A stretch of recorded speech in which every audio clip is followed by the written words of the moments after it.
Hey everyone, before we get to today's episode, I wanted to share what I think is a pretty exciting announcement. We are opening up our Rival AMP community. So some of you listening have been part of AMP from the beginning of the company. It has been our small, very small friends and family community around Rival where we post updates, ask for feedback, kind of share what's going on in the business. But actually, we think there's a lot more potential as we've grown, as our community has grown, as we've met more of you, to actually build and scale a proper community within Rival AMP. So what Rival AMP is going to be is it's going to be a community for challenger marketers on WhatsApp. We're going to share ideas and observations from the challenger marketing world that we see and ask everyone to contribute to that, share about challenger brands, marketing news, industry events, job opportunities, ask for feedback and input, use each other as a sounding board. We think it's going to be really great. So if you are interested in joining and are not already a member, please either reach out to me if you know me or go on over to our website, wearerival.com, and you can apply from there. This is free, but we do want to make sure that we're adding people that are really interested and can really add value. That's it. On to the episode. It's unfortunate that the earned media landscape, we still haven't figured out the perfect way to dimensionalize impressions because there's still we got 10 million impressions, out in the world, and that feels good. And it's a good big number, but what did those actually do? And I think there's still a struggle in the industry to define that. So maybe one day we got to peel off and figure that out, Eric. I'm Eric Fulweiler, and this is Scratch, bringing you marketing lessons from the leading brands and brains, rewriting the rulebook from scratch for the world of today.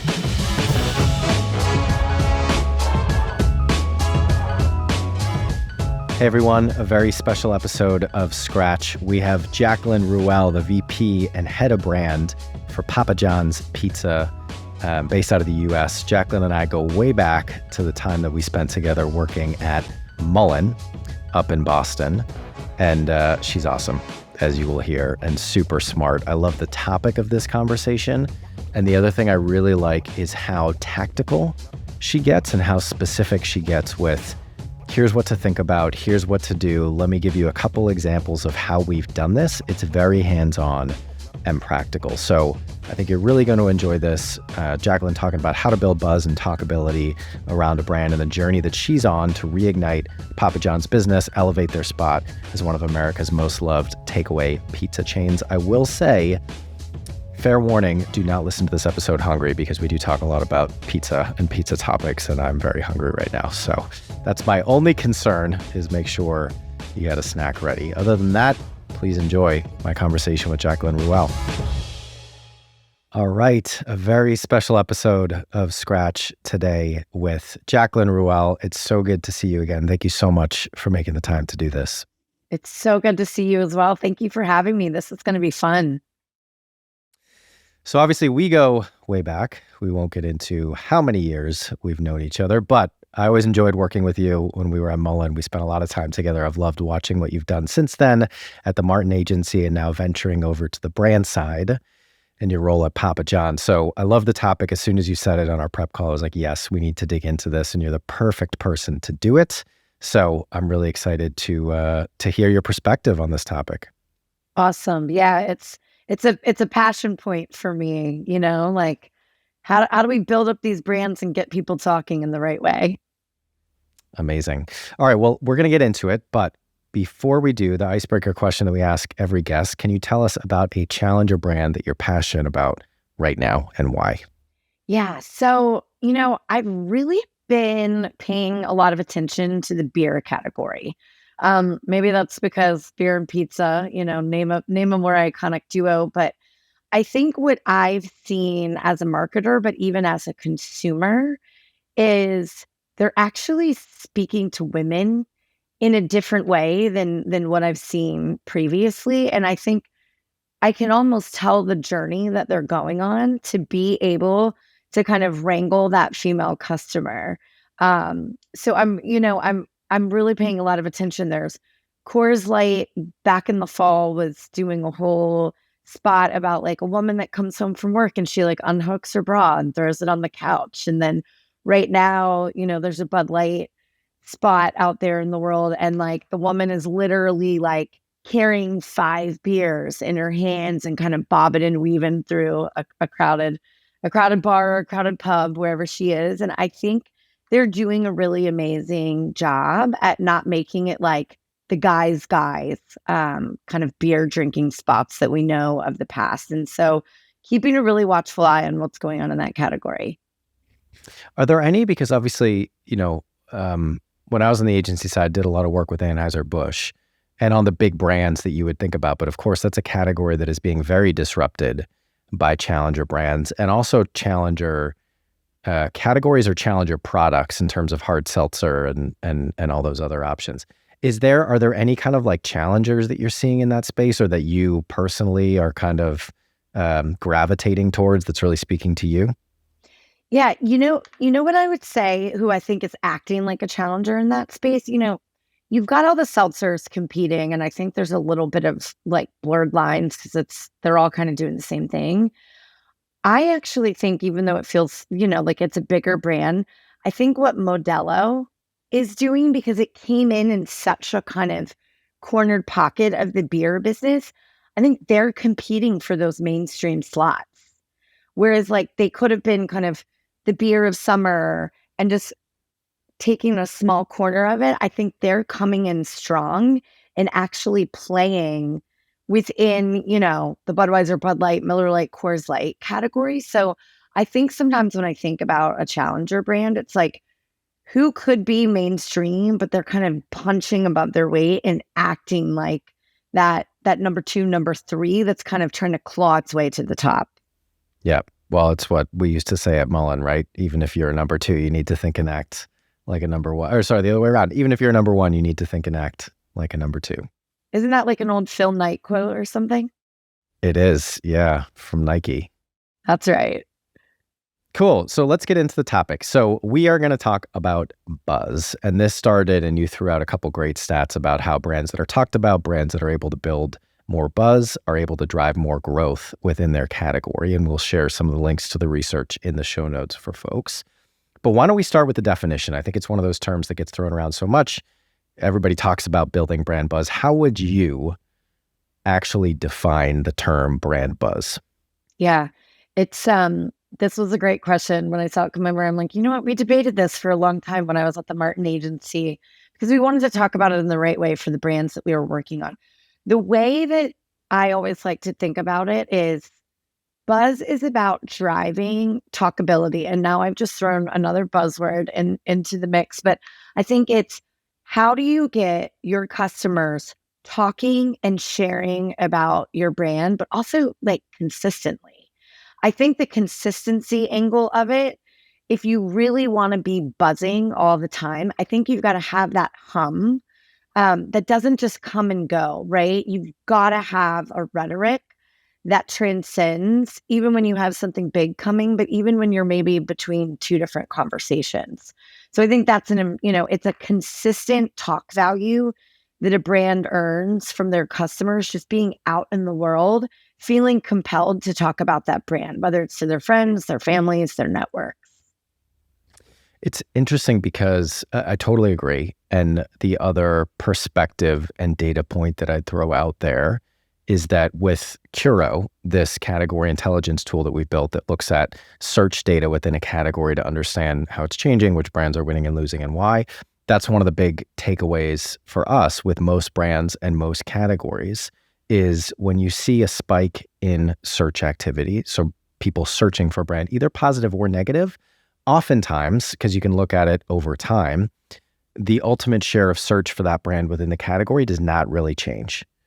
But the ones that do, the ones that are able to actually consistently gain share of search, which then of course correlates to market share gains, are the ones that are consistently driving more talkability. So we haven't distilled that down into a brands that drive X percentage share of search gain Y percentage over a Z timeline.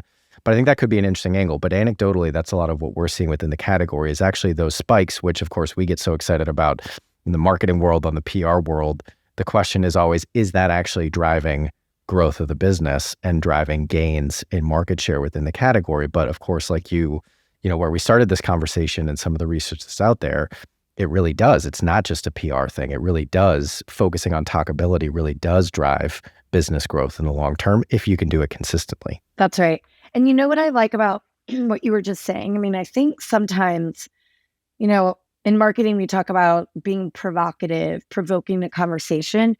It's like, you don't obviously want to tip the scale into negative buzz. Nobody ever wants to earn that part. But sometimes you have to do something in a provocative enough way where people are going to take an opinion that might not be exactly what you want them to hold about your brand, but you need to provoke that conversation between two customers. And I think sometimes like you're trying to go for like all positive all the time, which granted, like you want that to be the end result. But I think you have to put things out in the world that don't just always get the heads nodding in agreement with you, but actually inspire people to talk about things.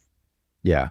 Because, actually it's like that expression of if the biggest risk with modern marketing isn't saying the wrong thing, it's actually saying something that nobody cares about, right? Like the biggest risk is actually taking no risks because especially, name the category, all of them, the noise is so great. The competition for attention and headlines and media is so great that if you play it too safe, you're not going to stand out at all. And people aren't going to talk about you. They're not even going to know that you're there. But I think that's all, the reality of it. And, you now being in-house, love your perspective, but also on the agency side, we've all been there. The reality of actually getting a brand, especially a big established brand that has a lot to lose. And this is why challengers are often able to do this well because they don't have as much to lose. They're more comfortable and it's more natural for them to take risk. But actually getting a business to say something that might be a little bit provocative, say something that might not be exactly, you're not exactly sure how it's going to go over, that can be a real challenge. Is that something, we got a ton of stories that we could swap back and forth from the agency world, but is that something that you've kind of taken to your role at Papa John's and obviously that brand having gone through a lot over the last couple of years, focusing specifically on the comfort level and the culture, and then also the process of how do we actually take risks to get talked about? Is that something specifically that you're trying to do? Yeah. I mean, listen, that's ultimately the goal. I think we have to be super intentional about how we get there. And so I think a lot of what my time has been to date is all about laying the framework to be able to kind of embrace that bravery and be able to go out in the world and have those types of conversations. I think what's really important about what we've been doing is making sure that we know who our customer is. Because I think a lot of times when you go out in the world and you have these conversations, the places where brands misstep is they think that their customer is going to be a well-received recipient of a particular topic, and it just kind of ends up being a swing and a miss. And so a lot of what we're doing is overindulging in research right now to kind of redefine our customer. So when we go take these swings at the right types of cultural topics, we're going to at least know enough to know that it's a topic that our customers care about. Because the one thing is you could totally upset a group of customers, right? And like you always have to peek around every corner and think about who has the potential to kind of bring that backlash. The other thing that you mentioned earlier is you just might enter a topic that they don't care about.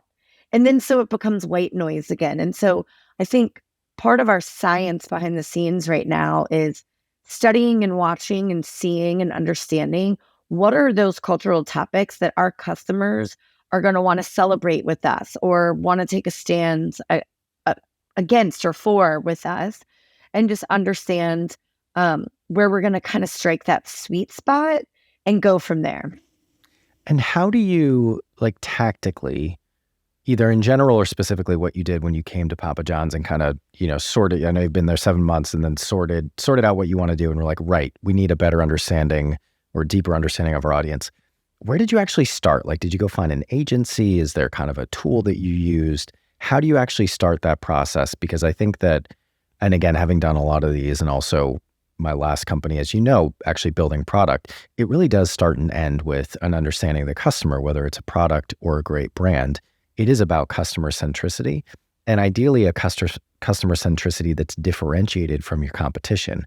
an understanding of or insight in your audience that other people don't have, and then that you're then able to kind of activate creatively or through comms. But I'd just be curious, because it's still relatively fresh, that process. When you decided you wanted to do that, where did you start?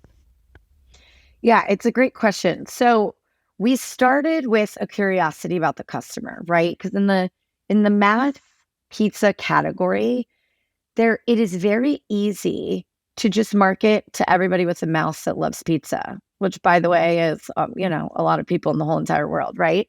And so the difficult part is actually attacking that segment and trying to find the white space that our customers aren't dominating in right now, right? So we can try to find that unique angle. So we've been doing a number of things because it's not like a one pure silver bullet, I would say. So we've been digging deep with a partner on customer segmentation. We're also overlaying that with first party data of our current customer base. And we're trying to find where are things matching up, where are there potential gaps, right? And so that's kind of been running. We have great agency partners that we're working with. And so there's trying to put kind of third party research, a strategic layer on top of the research that's been done, looking at doing, focus groups, going out into the market, like tried and true, kind of like feet on the street of talking to customers, talking to our team members in the stores, really trying to wrap our arms around the need states. I would say that's another important thing about this is there can be a lot of demographic, psychographic information that starts to come through, but synthesizing it all into figuring out what is the true need state that we're trying to attack, because then that's when we can really turn on the creativity. What's the type of content? What are the different types of channels? And so we've probably got 3 or 4 different paths going, from proprietary research to first party data overlay to agency partners coming in with a little bit of that outsider perspective to make sure we're synthesizing it in a way that gets us into those actionable insights. Because I think sometimes you can be like paralyzed by data. And especially if there's a wealth of data, it starts pouring in and then it's, okay, well, what do we do with this? How do we action this? And so I think it's, like I said, it's not just a one size fits all. We're coming at it from a lot of different angles. You talked about tools as well. I think there's a ton of, we have like an overflowing MarTech stack inside the company. But what I'd also say is I like to look at tools, and I use this a lot at Martin Agency, which sounds somewhat similar to what you're doing with your tool and search. So I use NewsWhip a lot, that looked at velocity of storytelling. And what that helped us do is understand in the marketplace, when a brand starts being talked about, a particular story, what is kind of the relevance and prevalence of how quickly, or, what's the long tail on that conversation breaking through. And I thought that was interesting to overlay digital outlets, journalistic publications with social media platforms to understand if you've got the right piece of content in the conversation, you can put it out in the world. Who do you put it with that helps it to scale and break through? So then I think as you start to piece all of these things together, you almost create that engine of hitting the customer, nailing a topic with a piece of content that makes sense, but then how do you seed it in the right way? Because that's like the missing piece sometimes. You could have a really amazing piece of content that your fans are going to go wild about. And like, if you just don't reach them at the right time and through the right channels, it might not be as big of a bang as you thought it would be. So I think piecing all of that together has been what we've been trying to do, and take some smart swings inside Papa John's for how we're going to start coming to market more regularly. So I'd be curious to dig a little bit deeper, because I'm kind of thinking about, and I want to ask you, like, other principles and processes that you have in mind and apply to this ultimate end goal of how do you build a brand that gets talked about, that has buzz.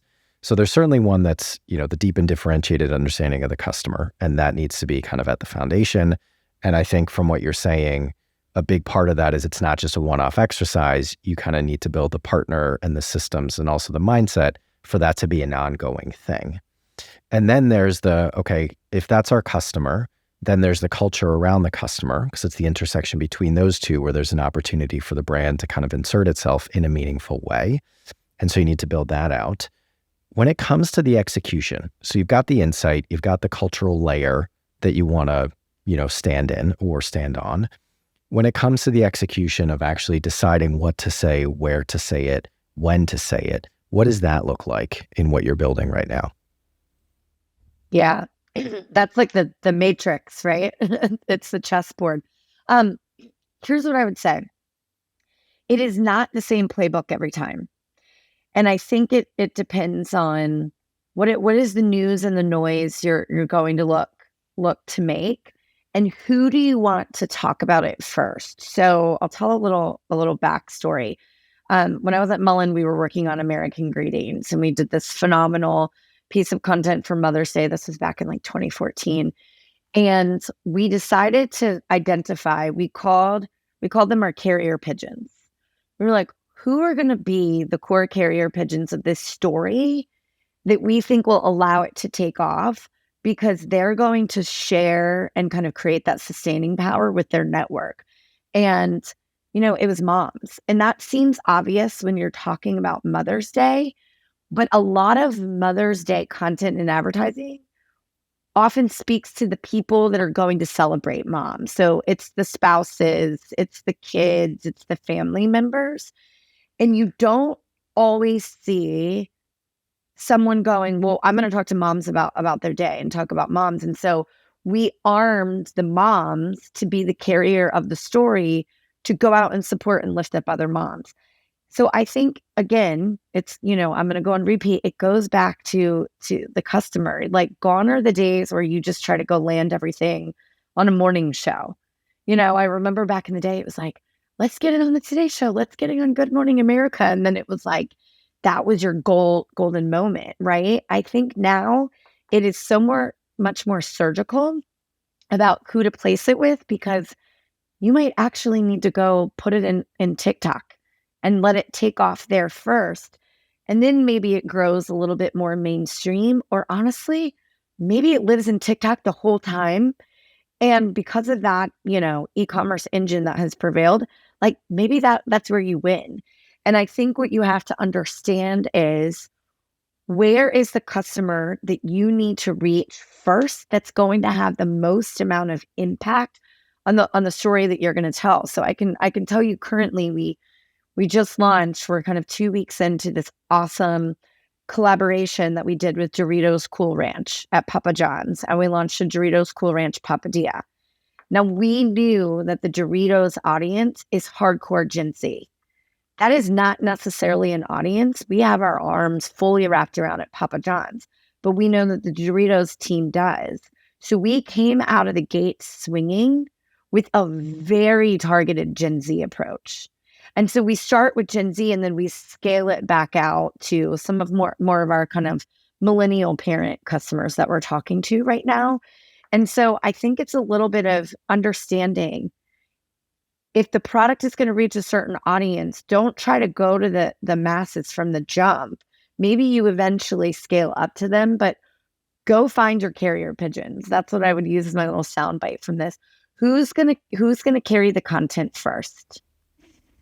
I love that as a soundbite, and I love that as a metaphor, because one of the ways that I've talked about it or thought about it in the past is, you need to understand where the pools of attention are for the audience that you're trying to reach, and who owns and controls those pools. Because it used to be that there was one big ocean, and it was the mainstream TV-driven media outlets.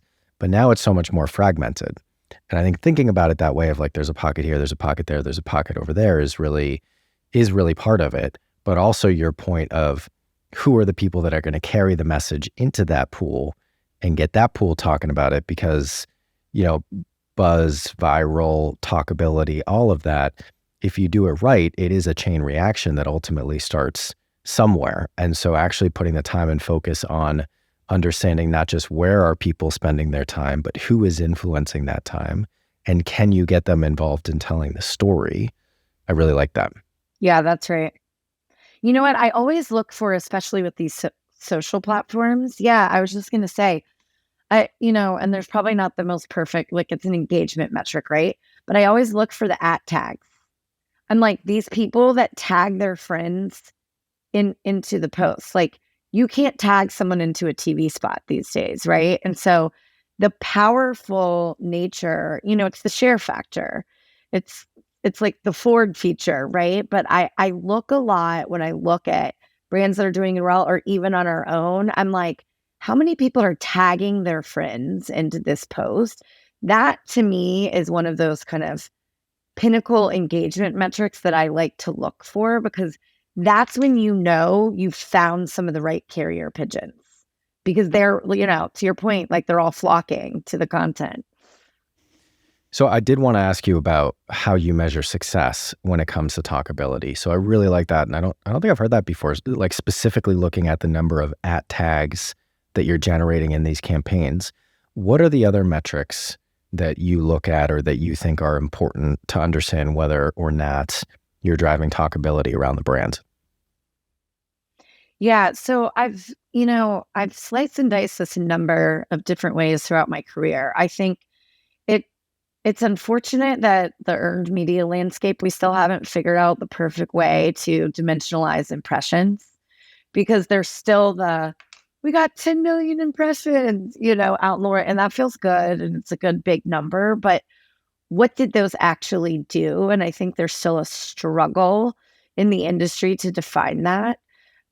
So maybe one day we got to peel off and figure that out, Eric.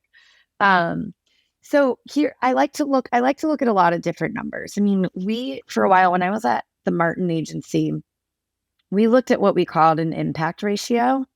And it was something that we built internally, because ultimately when I was there, I had started the Cultural Impacts Lab, and we were like, if we're going to encourage these brands to impact culture, we need a way, even if it's a directionally, to say what they're doing. And so ultimately what we tried to do is show, for every dollar spent to buy an impression on their paid media line, we wanted to try and get at least two, threefold over that. So whatever we went out into the marketplace with, you can't, you got to have some of that paid gas pedal that you push down. But the goal is that we have unlocked a cultural insight. We're going to tap into a community that's going to share this. And ultimately, we look to get at least double the amount against what we were spending to buy those eyeballs, right? And so we talked about that as impact ratio. I think in some other brands that I worked on throughout the years in agency world, a number of people, some people have an attention score, which is an amalgamation of engagement over media spend with impression. Like they kind of fold everything in together and then they benchmark against themselves. I'm also seeing, an interesting way to do it where it goes into more, it's like less quant and more qual. You're coding stories and conversations around the mission of the brand and the pillars of the narrative. So maybe there's three things that you want people to take away from your brand, and you're kind of coding each time you go out into the world, whether it's a buzz activation, a storytelling moment, you're coding those against those pillars of the narrative. Because if that's what you want the customer to take away about your brand, that's what you want them to know about you, that's what you want them to say about you when they're talking to friends and family, are those pillars of the conversation, the narrative, bleeding through into the coverage, right? And that's hard sometimes, especially when you're looking at it through an earned lens, because you can't always control what the headline's going to convey and things like that. But I think I wish there was, a one metric that the whole industry was following, but there's not. Everybody does it a little bit different. I feel a bit partial to the impact ratio that we were using at the Martin agency, because I feel like it was actually a really true testament of, did you crack the code of culture? Did you seed it to the right community? And every time we did, we would exceed the amount of money we were paying to buy the impressions in the paid media side. And ultimately, that's the counterbalance that you want, right? Because otherwise, you're just a behemoth brand that can outspend everybody. And especially when you think about challenger brands, that's often not the case. They often have the smallest budgets in the category, and they need the buzz and the stunts and the activations to carry them through when they're defending against big media buys. But also it's that constraint that drives the creativity that often leads to these campaigns and executions that get talked about more. And so actually, as you were talking, one of the questions that was kind of framing up in my mind is obviously Papa John's, big business, massive scale, has been Super Bowl advertiser, I'm sure does a lot of above the line.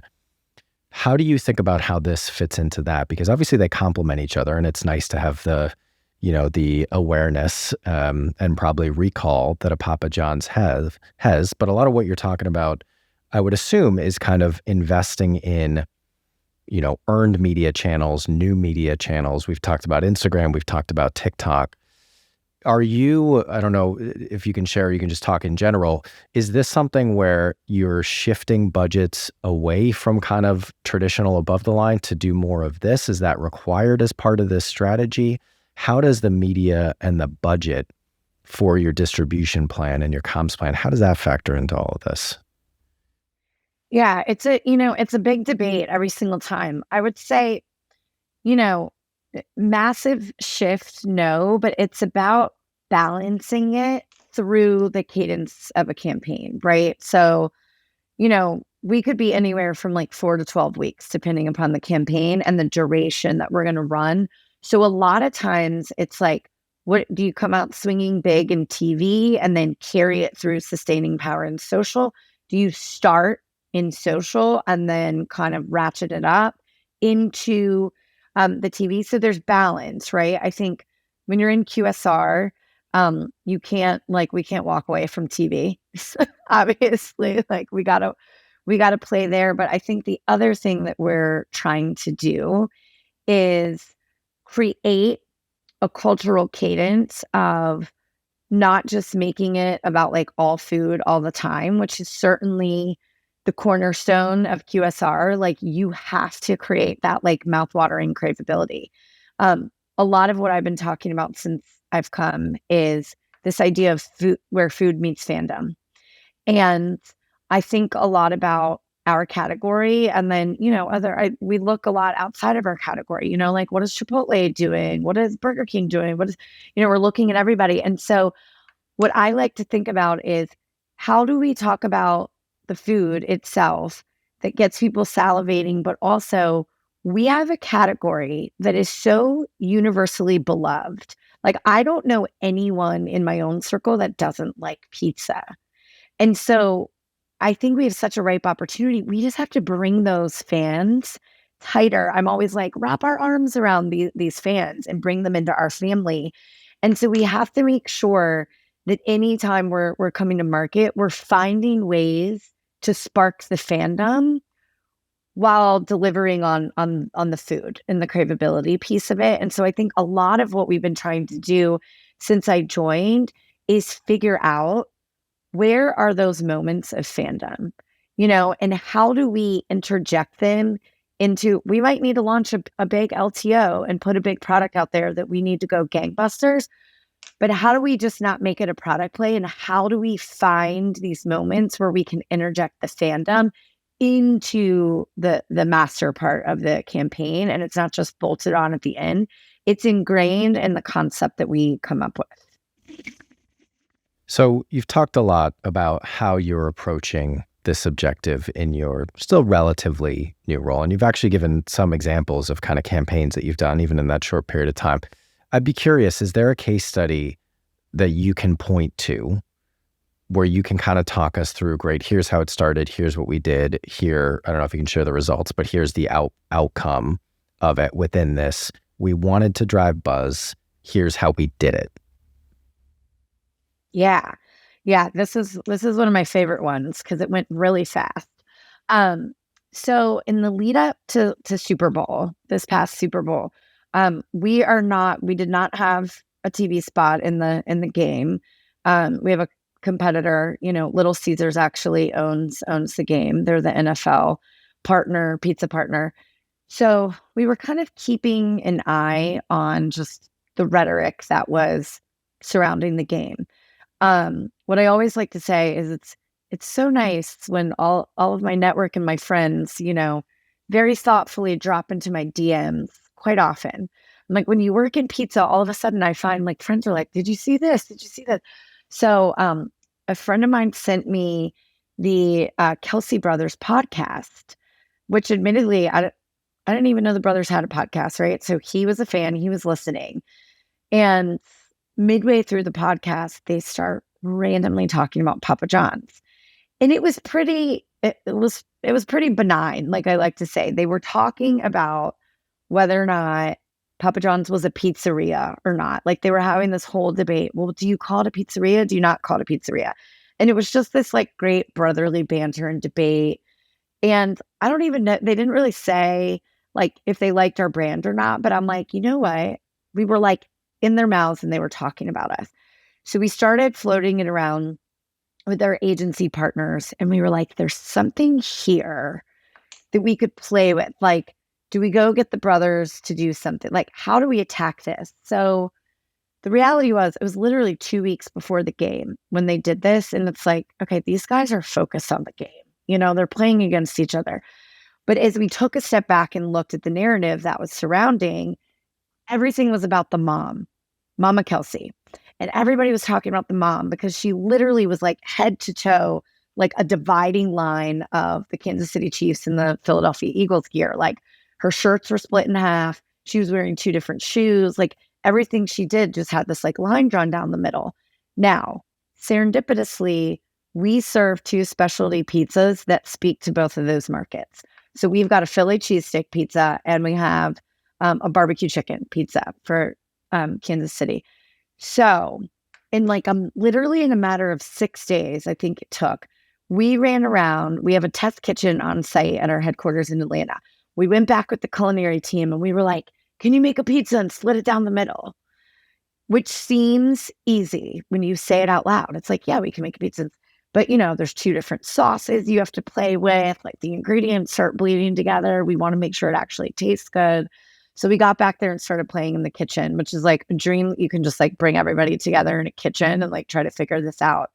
So ultimately what happened is we went to market with Mama Kelsey with a pizza that we split down the middle for her.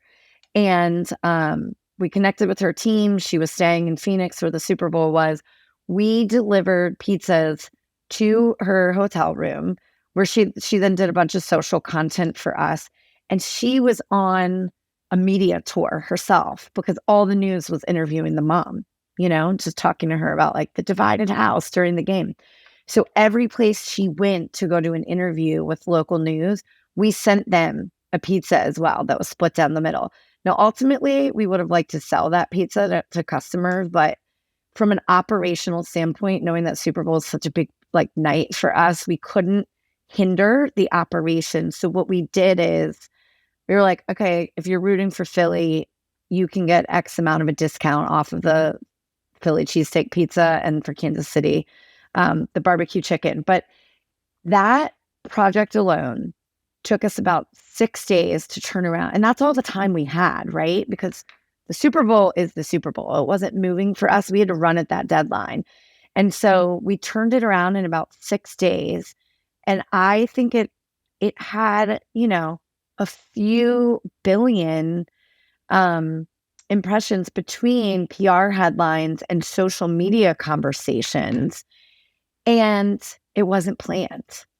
So I think when you can find those opportunities where you can move like very fast and very nimble. And by the way, I'll recommend that everyone has their legal team on speed dial. I literally text with our lawyer all the time. She was one of the first friends I made when I started this role. To be able to have that swift, nimble team to pull together with the support of our agency partners to be able to turn that around, that's a lot of the secret of the science, right? Because there's a lot of things that could get in your way, but you got to keep the team tight, and it's got to be the right people that can make quick decisions when you're running at a cultural moment like that. But I think that was a huge one for us. And you know, we had one of the highest performing Super Bowl weekends to date in the history of the company, which there were a lot of things happening at that time that contributed to it. But I feel like this was a little bit of the cherry on top that helped us really move the needle during that time, especially like when you don't have a sponsorship of anything. We truly were able to hijack culture.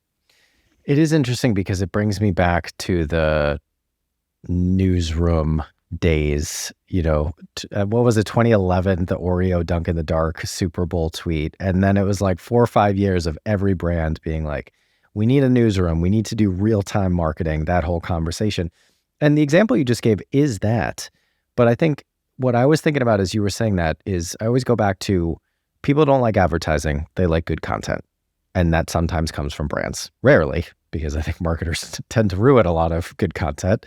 But actually, if you're doing it for the right reasons, and if you're focused on the customer and the culture around the customer and actually putting something out there that's going to add value, could be informational, could be entertaining, could be like whatever it actually is. If you're focused on adding value to the conversation, I think that's still relevant. But I think the difference is, of course, you see those like tweets and, organic TikToks and things like that do go viral from brands. But I think it's just noisier out there. It's a lot more competitive to put out content that people are going to care about. And so I think the bar is raised. And what you like, that is not, if this was 10 years ago, you would have just put out a tweet that said, I heard Mama Kelly, you would have like mocked it up as an asset, but you actually did the pizza. And so that's kind of where my head was going. And I love that example and how specific, like you just talked everybody through exactly how it happened, which is really helpful and interesting. But I think that's one of the big takeaways for me. Serendipity prevailed in that moment as well.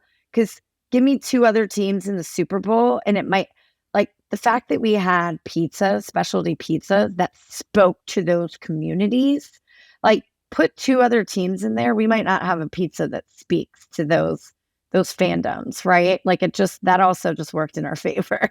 But also you create your own serendipity. And one of the quotes I always think about is how can you expand the surface area on which luck will stick to? Meaning you set yourself up with, like your carrier pigeons coming to you about pizza news. I'll have to join that flock, actually. I'll start texting you all the pizza related content and conversations that I have.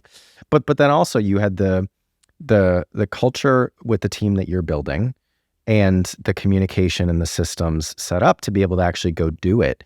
And also knowing you, I know a big part of it was like you were just going to go get that done.